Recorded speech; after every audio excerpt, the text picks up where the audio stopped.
may be the greatest catch I've ever seen in my life. All right, guys, very, very excited to make this announcement.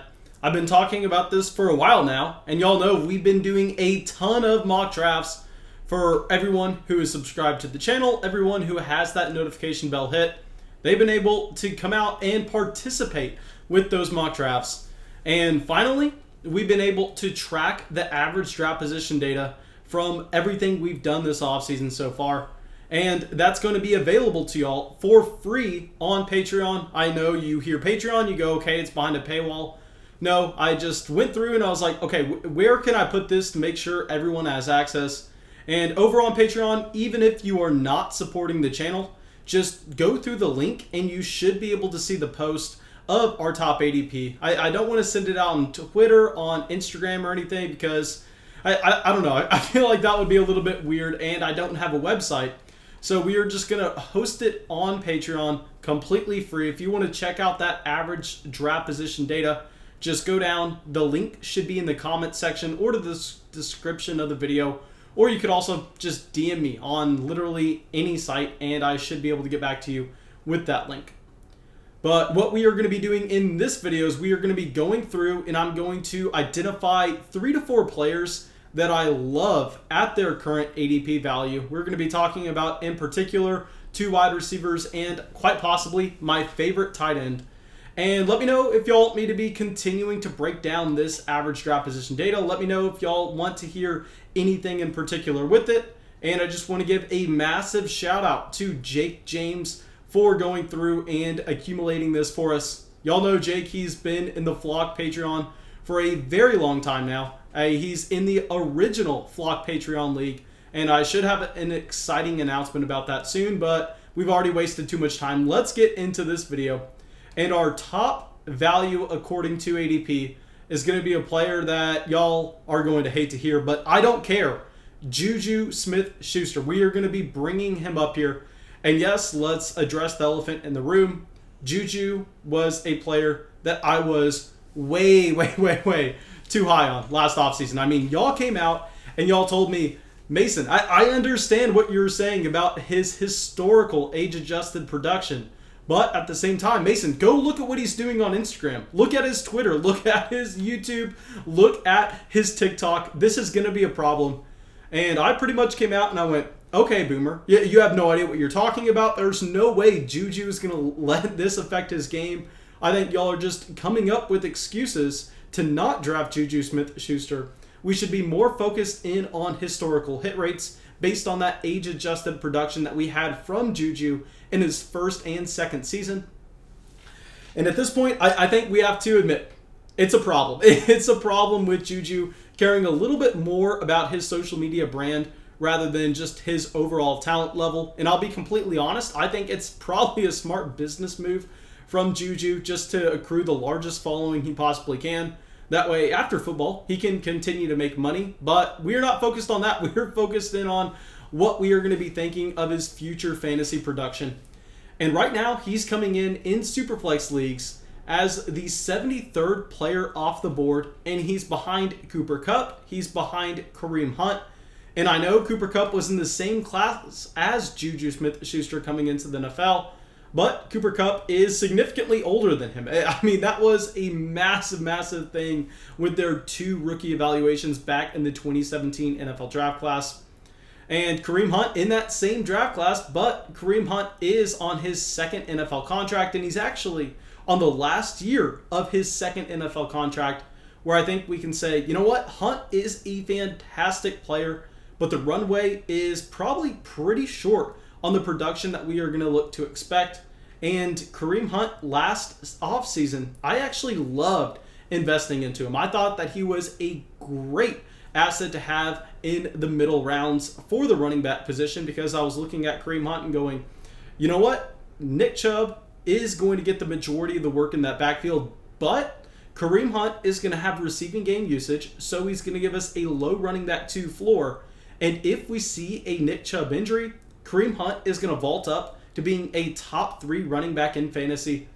And just what we were hoping for, to be completely honest. A Nick Chubb injury occurred, and Kareem Hunt did not step up into that role. Kareem Hunt did not have that elite production that we were expecting.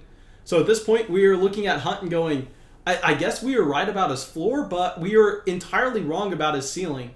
So there's no way that I would prefer to have a running back that probably only has 2 years left of production over a wide receiver in Juju Smith-Schuster, who is currently 24 years old. He is going to be going to a different team this NFL free agency. Now, I'm recording this as of March 7th, so we don't know what that team is going to be, but I can almost guarantee you it's not going to be the Pittsburgh Steelers.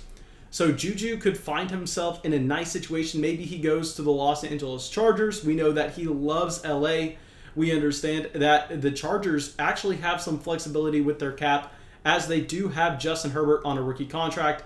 And I know y'all are going to come out and say, Mason, they already have a slot wide receiver. Stop talking about Juju going to the Chargers. But Keenan Allen and Juju have both showed the ability to kind of switch in from the slot and to the outside.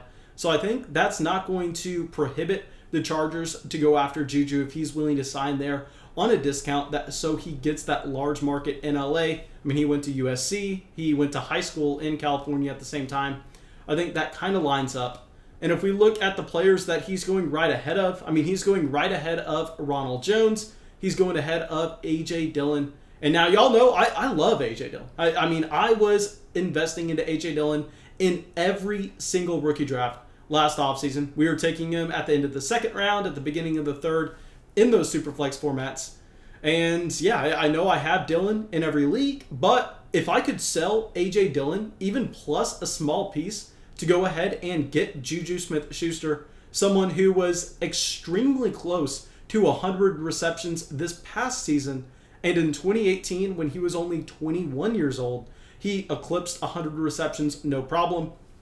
So even with the red flags on the profile, even with Juju looking like his off-the-field concerns are actually valid, I still am very willing to invest into him if he's going to be the 6th, 7th player on my Dynasty squad.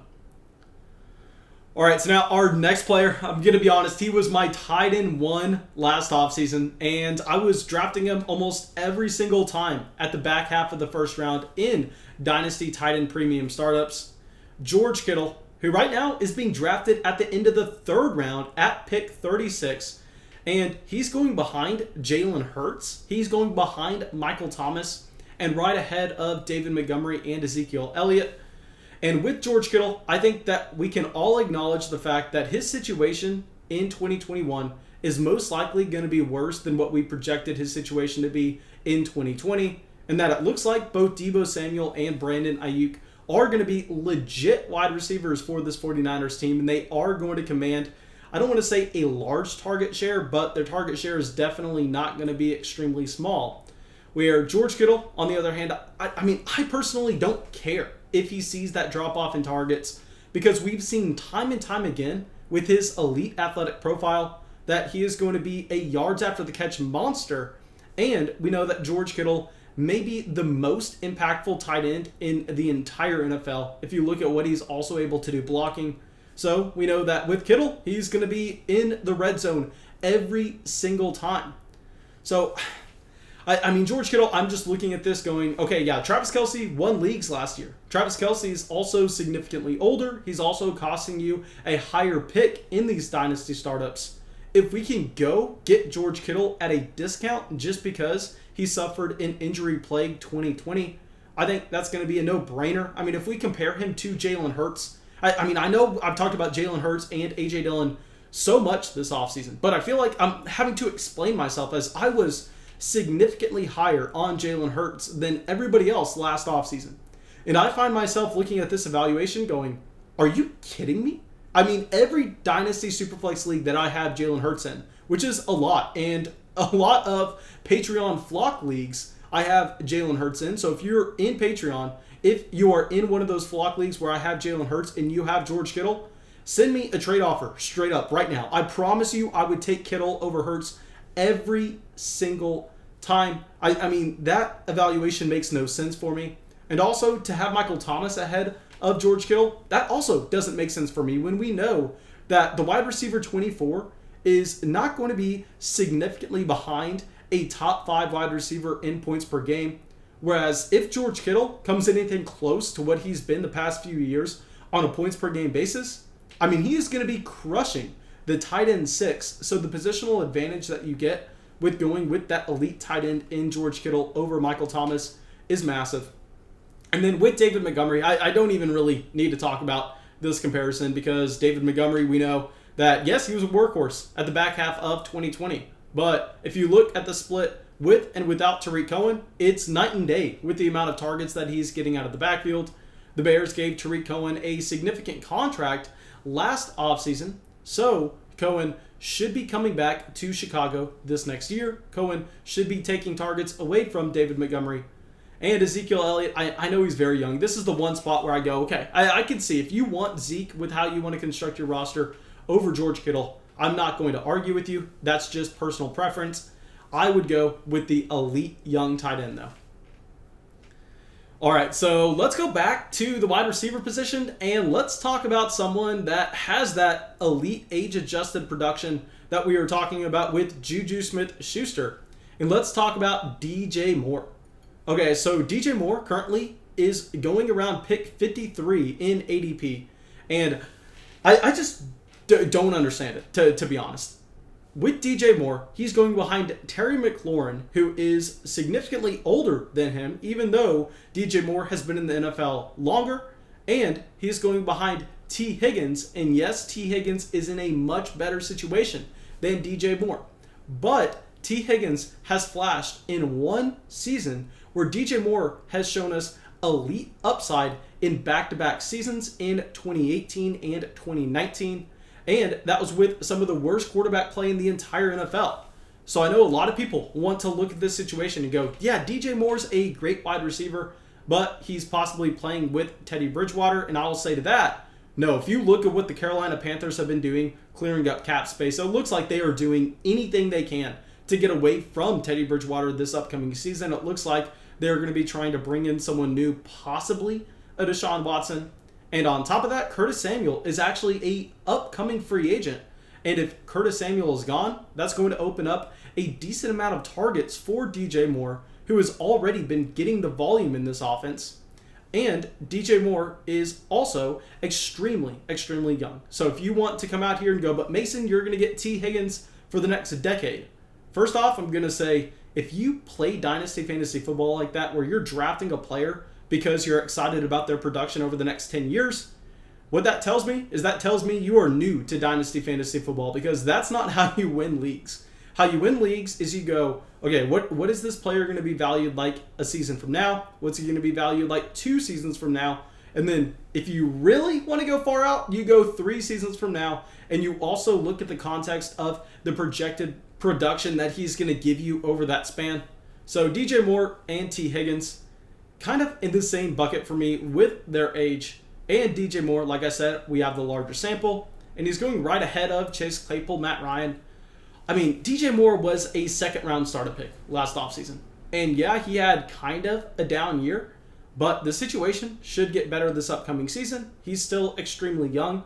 So if the Dynasty community was willing to draft DJ Moore in the second round last offseason, why is he falling to the 5th round for really no reason in particular? Now, thank you guys. I really hope y'all enjoyed this video. I really hope y'all got something from it. As always, go down there, drop a comment, leave a like, ask me anything you want, and subscribe to the channel. And yeah, that's it. I'll see y'all with the video tomorrow.